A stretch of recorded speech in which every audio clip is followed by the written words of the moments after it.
The Acer Nitro 14 is pretty much the cheapest 14-inch gaming laptop you can buy right now. But it's not a slow laptop by any means, so what does it sacrifice to achieve that price? Well, in this review, I'll be testing it in full detail. So let's get right into it.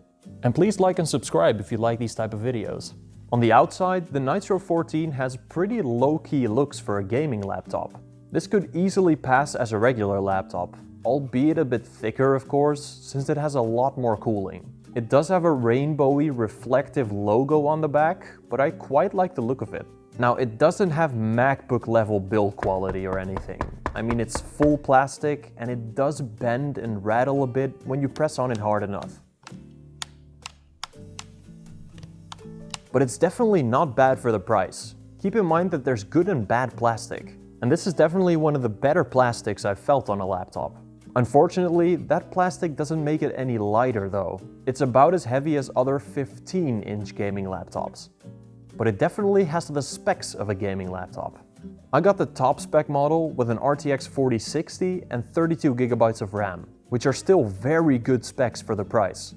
That RTX 4060 has a TGP of 150 watts, so it can take full advantage of that power. This high TGP means it should compete or even beat gaming laptops that are almost double its price. And it even has a mux switch, which means you can disable the iGPU and squeeze that little bit more performance out of it by forcing it to use the dedicated GPU. It also has a very good port selection. On the left side you get the charging port, a USB-A 3.2 Gen 2 port, a USB 4 port, and an audio jack. And on the right side you get a micro SD card slot, a USB-C 3.2 Gen 2 port, a USB-A 3.2 Gen 2 port, and an HDMI 2.1 port, which means it supports up to 8K 60Hz or 4K 120Hz. Like you saw on the ports though, it does have a pretty generic charger. It uses a regular barrel plug, but this charger delivers up to 230 watts, which is quite a lot for a 14-inch gaming laptop. Unlike other cheaper laptops though, it still has a great keyboard. Acer Nitro laptops have had pretty thumpy keys in general.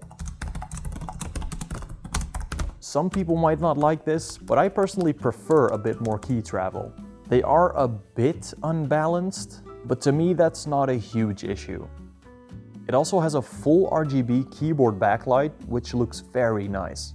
It's not per key RGB, but it does have these 3 zones which can be customized. So wave effects or other lighting stuff on it looks great. This trackpad though is absolutely horrid. Here's an analogy to how it feels. Have you ever slowly crushed a bug inside a napkin with one finger? I mean, neither have I, but this is what I imagine it to sound like. It's crunchy. It requires a lot of force to be pressed down, and there's like a double click halfway down. The tracking itself is perfectly fine, but the click is just... ew. Its display is decent for the price. It's got a 14.5-inch 1200p display with a 120Hz refresh rate, which is basically the minimum for a gaming laptop. And the bare minimum is about the best I can say about this screen. It only has a max brightness of 300 nits, which isn't very bright, so I wouldn't recommend outside use. It does have a matte coating, so reflections aren't that bad, but it's just not very usable unless you're in a dark room. Now, 1200p is a fine resolution for 14 inches, and 120Hz is definitely a lot smoother than 60Hz, but it could have been a lot higher.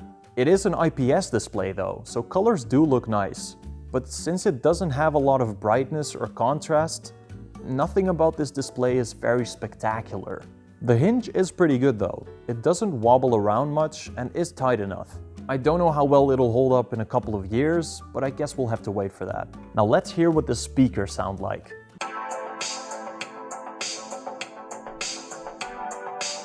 They sound pretty bad.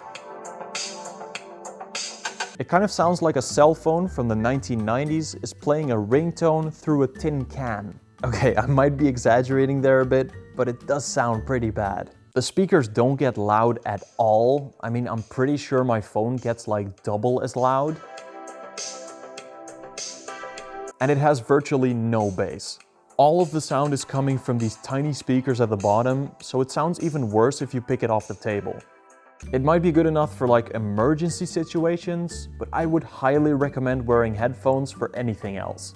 Now here's a quick webcam and microphone test. This is a microphone audio test for the Acer Nitro 14. It sounds a bit like I'm talking through a walkie-talkie or something. Now let's run some benchmarks and see how she performs. To test CPU performance, I ran Cinebench R23, and it did very well. The multi-core performance rivals some bigger laptops, and it's definitely great for its price.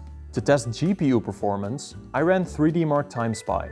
Here it also did very well, scoring very high for an RTX 4060 and beating even some lower wattage RTX 4070s. Now let's run some games so we can see how it performs in some real-world applications.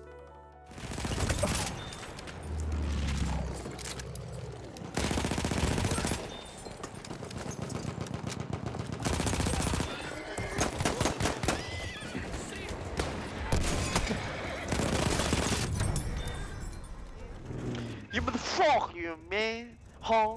Come on, man. Come on, man. Come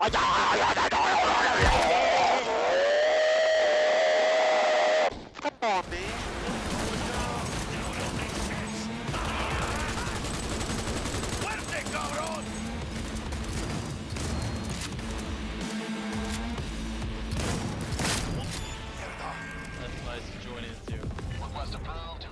Mate, I fucking just dropped into the shit show.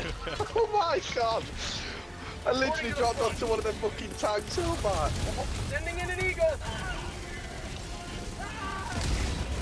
Dat bestaat helemaal niet.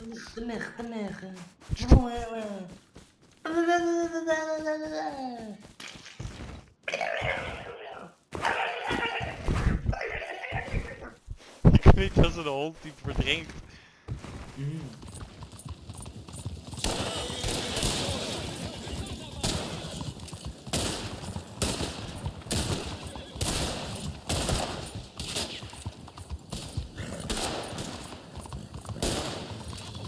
This laptop performs great for its price. Its CPU and GPU aren't limited by power, which a lot of smaller gaming laptops suffer from. 110 watts is about the sweet spot for a mobile RTX 4060, so it performs at its absolute best here. It had no frame pacing issues anywhere, and it felt nice and smooth.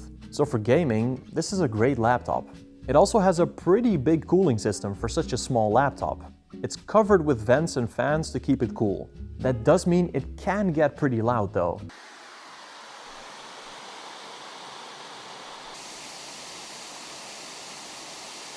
During gaming, both the CPU and GPU stayed below 85 to 90 degrees, which is perfectly fine. During a full core CPU load, it did reach 95 degrees, which is pretty hot, but again, this is normal for a multi-core load on a laptop chip.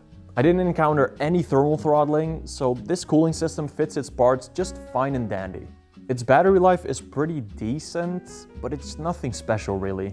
To test its battery life, I let a YouTube video play with its display at full brightness, so 300 nits, at 60 Hz with the laptop in eco mode and in iGPU mode. It lasted 7 hours and 8 minutes, which is pretty okay.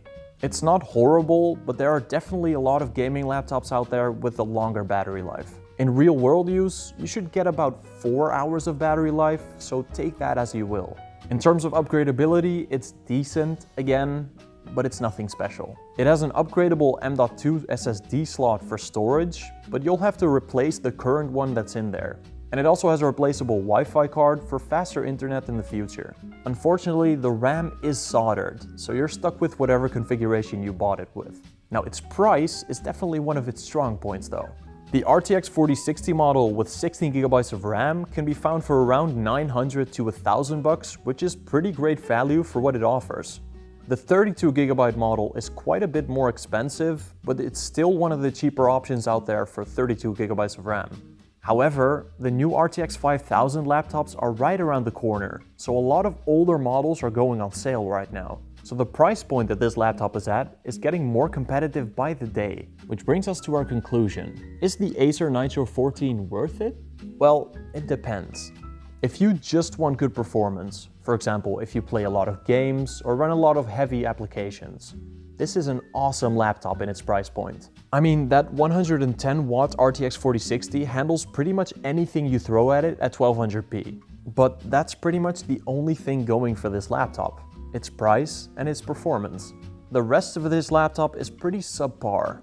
The display is pretty basic and not very bright, the speakers sound bad, and the touchpad is, well, horrible.